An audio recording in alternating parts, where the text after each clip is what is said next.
శ్రీమన్నారాయణ. అందరికీ నమస్కారం. తిరుప్పావై 12వ పాసురం గురించి ఈరోజు వీడియోలో తెలుసుకుందాము.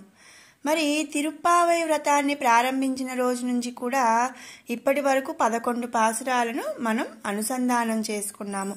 మరి 12వ రోజుకి చేరుకున్నాం. ఈరోజు నిద్ర లేపబోతున్న గోపిక 7వ గోపిక. ఇప్పటి వరకు 6 గోపికల్ని కూడా నిద్ర మేల్కొలిపి గోదాదేవితో సహా అందరు గోపికలు కలిసి 7వ గోపిక ఇంటి దగ్గరకు చేరుకున్నారు. ఈ గోపిక కూడా మంచి వంశంలో జన్మించిందే. వీళ్ల వంశానికి మంచి చరిత్ర కూడా ఉందన్నమాట. ఈ గోపికకి ఒక అన్నయ్య ఉన్నాడు. అతని పేరు శ్రీదాముడు. మరి సుధాముడు కాదండి. సుధాముడు అంటే కుచేలుడు అనమాట, శ్రీకృష్ణుడి బాల్య స్నేహితుడు. కానీ ఈ గోపిక అన్నయ్య పేరు శ్రీదాముడు. మరి ఈ గోపాలుడు శ్రీకృష్ణుడికి బాగా పరిచయం. ఇతను ఎప్పుడూ కూడా శ్రీకృష్ణునితోనే తిరుగుతూ ఎప్పుడూ శ్రీకృష్ణుని వదలకుండా ఉంటాడు. అప్పుడు తను పనికి వెళ్ళడం మానేశాడు.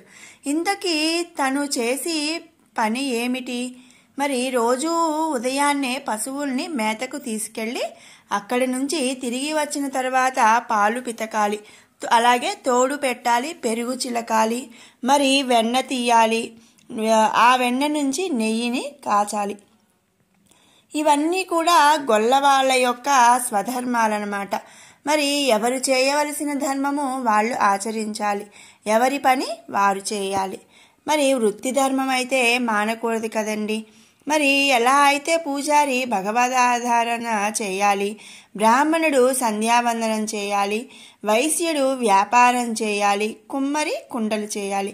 మరి వైశ్యుడికి కుండలు చేసే నైపుణ్యం ఉండదు కదా, మరి కుమ్మరికి వ్యాపారం చేసే అనుభవం ఉండదు.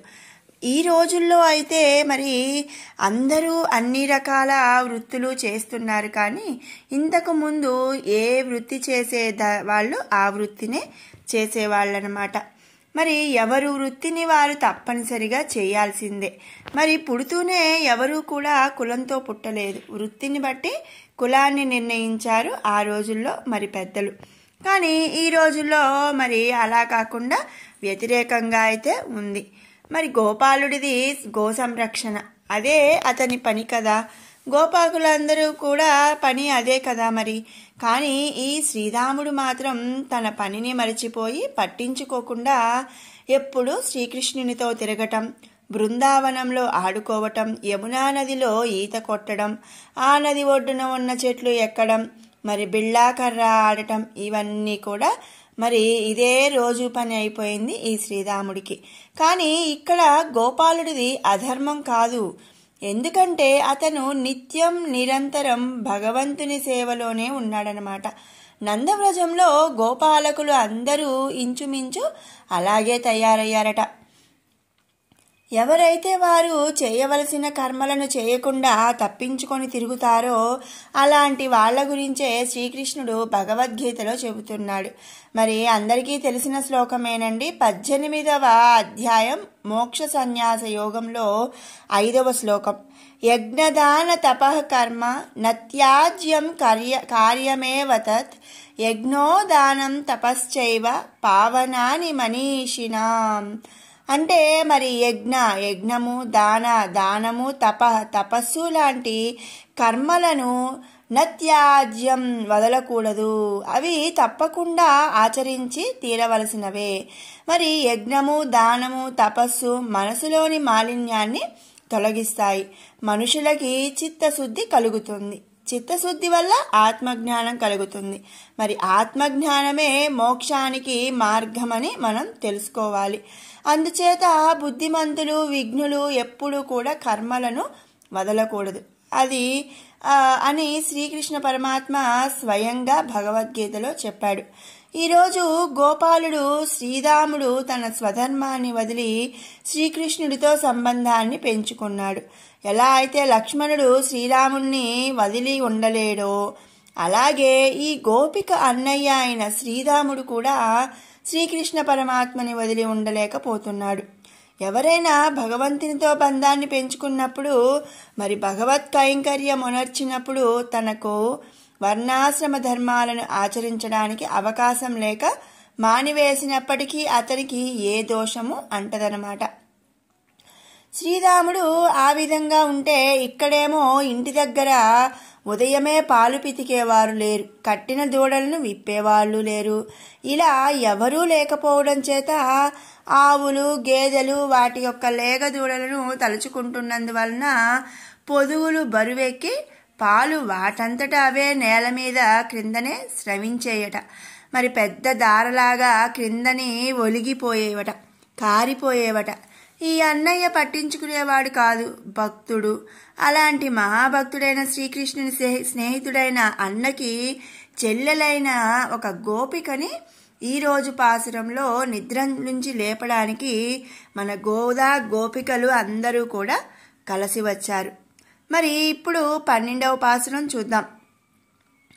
கண்ணெத்திலம் கத்தைருமை கன்றுக்கிறங்கி நினைத்துமுலை வழியே நின்று பால் சோரா நனைத்தில்லம் சேராக்கும் நச்செல்வன் தங்காய் பனித்தலை வீழ நின் வாசல் கடை பற்றி சினத்தினால் தென்னிலங்கை கோமானை செற்றா மனத்துக்கு இனியானை பாடவும் நீவாய் திறவாய் இனித்தான் எழுந்திராய் ஈதென்ன பேருரக்கம் அனைத்து இல்லத்தாரும் அறிந்து ஏலேரோ ரெம்பாவாய்.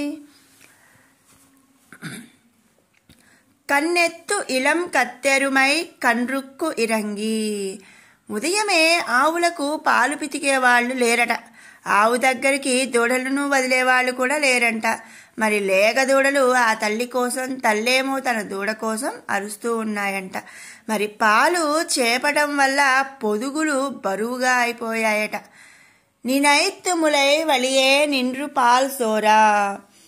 పొదుగులు బరువుగా అయిపోవటం వల్ల మరి అవి దూడలను తలుచుకుంటూ అరుస్తూ పాలని ధారగా కురిపిస్తున్నాయంట. ననైత్తు ఇల్లం సేరాక్కుం నర్చెల్వన్ తంగాయ్. అలా పాలన్నీ ధారగా కారడం వల్ల మరి ఇల్లంతా కూడా చిత్తడి అయిపోయిందంట.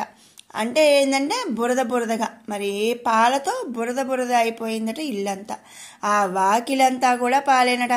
మరి చూడండి ఆ పాల సంపద ఎంతుందో మరి ఇందులో మనకి చెప్తున్నారనమాట. పనిత్తలై వీళ్ళ నిన్ వాసల్ కడై పట్రి. అలాంటి పాడి సంపద కలిగిన ఐశ్వర్యవంతుడైన ఒక అన్నకి తోడబుట్టినదానా, ఓ ముద్దుల చెల్లెలా. మరి ఇది వరకు రోజుల్లో ఏంటంటే అన్నా చెల్లెళ్ళు మరి తోడబుట్టిన వాళ్ళు కానీ ఏదైనా కూడా ఒక మంచి ప్రేమ ఉండేదన్నమాట. ముద్దుల చెల్లెలని, ముద్దుల తమ్ముడని ఇట్లా అంటూ ఉంటాం కదండి. అలాగా ఇక్కడ గోదా గోపికలు ఆ గోపికను సంబోధిస్తున్నారు. సినత్తినాల్ తెన్నిలంగై కోమానై సెట్రా. మరి మా తల మీద మంచు పడి అది కరిగి మా ఒళ్ళంతా కారిపోతుంది, అయినా అంత చలిలో కూడా మీ ఇంటి ముందుకు వచ్చి నిలబడ్డాము అని చెప్పి గోపికలు చెప్తున్నారంట. మనత్తుక్కు ఇనియానై పాడவும் నీవాయ్ తిరవాయ్. మరి ఒకనాడు లంకాధిపతి అయిన రావణాసురుడిని రాముడు కోపంతో సంహరించాడు. మరి అలాంటి రాముడి నామాన్ని, ఆ శ్రీరామచంద్రుడి నామాన్ని మేము కీర్తిస్తున్నాము అని చెప్పి చెప్తున్నారు. ఇనిత్తాన్ ఎలుందిరాయ్ ఈతెన్న పేరు రక్కుం అనైత్తు ఇల్లత్తారుం అరిందు ఏరేరో రెంబావాయ్. మరి అయినా సరే నువ్వు నోరు మెదపడలేదేంటమ్మా, ఇంత మొద్దు నిద్ర ఏమిటమ్మా, చూడు అందరూ నిన్నే చూస్తున్నారు, లే ఇంక లేచిరా అని చెప్పి చెప్తూ పిలుస్తున్నారు. గేదెలు దూడల కోసం అరుస్తున్నాయి. మరి ఆవుల కంటే కూడా గేదెలకు తమ దూడల మీద అభిమానం ఎక్కువగా ఉంటుందట. మరి ప్రేమ ఎక్కువగా ఉంటుంది. లేగ దూడలకి ఏమాత్రం కష్టం కలిగినా అవి సహించలేవట. లేగ దూడకి తమను తాము పోషించుకునే శక్తి ఉండదు కదా. మరి ఆవులు గేదెలు ఆచార్యులు గురువులు వారికి భగవద్ అనుగ్రహం పుష్కలంగా సంపూర్ణంగా ఉంటుంది. మరి పాలు ఎలాగైతే సమృద్ధిగా ఉన్నాయో అలాగే దూడని దూరంగా ఉంచి తాడుతో కట్టేస్తారు. మరి ఆ దూడ తనంత తానుగా తల్లి దగ్గరికి రాలేదు కదండి. మరి తాడుతో కట్టేస్తే అది మరి తాడు ఇప్పుకొని రాలేదు. దాన్ని ఎవరో విడిపించాలి. మరి విడిపిస్తే గాని తల్లి దగ్గర పాలు తాగలేవు. అలాగే మనం కూడా మరి సంసార బంధం అనే తాడుతో కట్టబడ్డాము. మనల్ని ఈ బంధాల నుంచి విడిపిస్తారు మన గురువులు. అప్పుడు దూడ తల్లి దగ్గరికి వెళ్ళి పాలు తాగినట్లు మనం భగవంతునికి చేరువై మోక్షాన్ని పొందుతామన్నమాట. మరి ఇక్కడ ఈ మాటలో కూడా ఎంత అర్థం ఉందో చూడండి. మామూలుగా మనం ఆలోచిస్తే ఏంటంటే ఆ గోపికని మరి ఊరికే ఊహించి అట్లా రాశారు. మరి అలా అంటే ఎందుకు లేపాలి, ఆ పాలు ఎవరికి తెలియదు, ఆ దూడ మరి వెళ్ళలేదు, ఆ గొయ్యి దగ్గరికి కానీ ఆవు దగ్గరికి కానీ వెళ్ళాలి అంటే ఎవరో ఒకళ్ళు తాడు విప్పితే వెళ్ళి పాలు తాగుద్ది, అంతే కదా అనుకుంటాం. కానీ ఇక్కడ అర్థం ఏంటి అంటే మన సంసార బంధం అనే తాడుతో కట్టబడుతున్నాం. మనల్ని ఆ బంధాల నుంచి విడిపిస్తే గురువులు గారు విడిపిస్తారనమాట. అప్పుడు మరి దూడ ఎలా అయితే తల్లి దగ్గరికి వెళ్ళి పాలు తాగిందో అలాగే మనం భగవంతునికి చేరువై మోక్షాన్ని పొందుతామని మనం ఇందులో ఉన్న అంతరార్థాన్ని అర్థం చేసుకోవాలన్నమాట. ఇక్కడ లంకకు రాజు అయిన రావణాసురుని చంపిన శ్రీరామచంద్రుణ్ణి కీర్తిస్తున్నారట. రావణాసురుడు పాలిస్తున్న లంకే మన మానవ శరీరం. రావణాసుడు మన మనసు. ఆ మనసుకు 10 ఇంద్రియాలు, రావణుడికి 10 తలల్లాగా. మరి రజోగుణం చేత రావణుడు తనది కాని దాన్ని నాది అనుకున్నాడు. అది రావణుడి అధర్మం.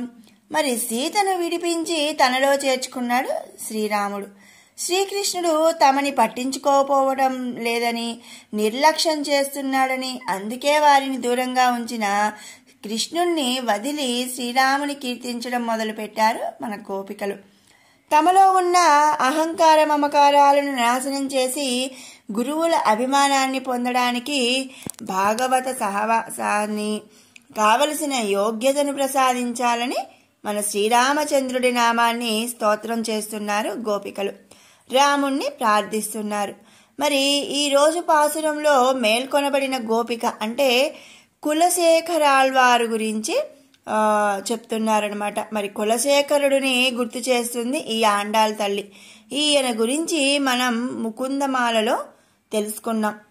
మరి ముకుందమాలలోని ఒక శ్లోకాన్ని మనం ఇప్పుడు తెలుసుకుందాము. శ్రీవల్లభేతి వరదేతి దయాపరేతి భక్త ప్రియేతి భవలుంఠన కోవిదేతి నాతేతి నాగశయనేతి జగన్నివాసేతి ఆలాపనం ప్రతిపదం కురుమే ముకుందా. అంటే కులశేఖరాళ్వార్ల వారు ఆ రంగనాథుని, ఆ శ్రీరంగనాథుడిని, ఆ శ్రీరంగంలో ఉండే అర్చామూర్తిని ఈ విధంగా ముకుందమాలలో ప్రార్థిస్తున్నారన్నమాట. ఓ ముకుందా, శ్రీవల్లభ, దయాపర, వరద, భక్తప్రియ, భవలుంఠన కోవిద, నాథ, నాగశయన, జగన్నివాస, ముకుంద, మోక్షాన్ని ప్రసాదించేవాడా, మోక్షాన్ని ఇచ్చేవాడా అని శ్రీవల్లభ, లక్ష్మీదేవికి ఇష్టమైనవాడా అని. అంటే లక్ష్మీదేవికి ఇష్టమైనవాడు మరి శ్రీవల్లభుడు. ఆయన ఎవరండి? భర్త అంటే ఎవరికండి ఇష్టం ఉండదు? అందరికీ కూడా మరి భర్త అంటే ఇష్టం ఉంటుంది. మరి దయాపర, అమితమైన దయని కురిపించేవాడా, వరద, వరాలను ఇచ్చేవాడా, వరాలను కురిపించేవాడా, భక్త ప్రియ, భక్త ప్రియుడు, మరి భక్తులంటే ఇష్టమైన వాడా, భవలుంఠన కోవిద, ఈ సంసార సాగరం నుండి మమ్మల్ని ఒక ఒడ్డుకు చేర్చడంలో నీకంటే నేర్పరిలెవరయ్యా, నాథ, నాథుడా. ఎవరికి నాథుడంట? లక్ష్మీదేవికి నాథుడట. మరి అంటే లక్ష్మీదేవికి భర్త లక్ష్మీపతి. నాగశయన, నాగశయన ఎవరండి? ఆదిశేషుడి మీద పడుకునేవాడా. మన ఇంట్లో మరి పాముందని ఎవరైనా అన్నారనుకోండి, దాన్ని పట్టుకొని బయటికి పంపించేదాకా మనకి ఇక నిద్ర పట్టదు. మరి అలాంటిది ఒక పాము కాదు, 1000 పడగల పాము. అలాగే తర్వాత నామం జగన్నివాస, ఈ జగత్తులో అంతా నివసిస్తుండేవాడు. మరి జగత్తంతా కూడా ఆయనే కదండి. మరి విశ్వం విష్ణు, ఆలాపనం ప్రతిపదం కురుమే ముకుందా. ప్రతి పదంలోనూ నీ నామమే రావాలి అంటే వచ్చే ప్రతి మాట కూడా నీ గురించే కావాలి.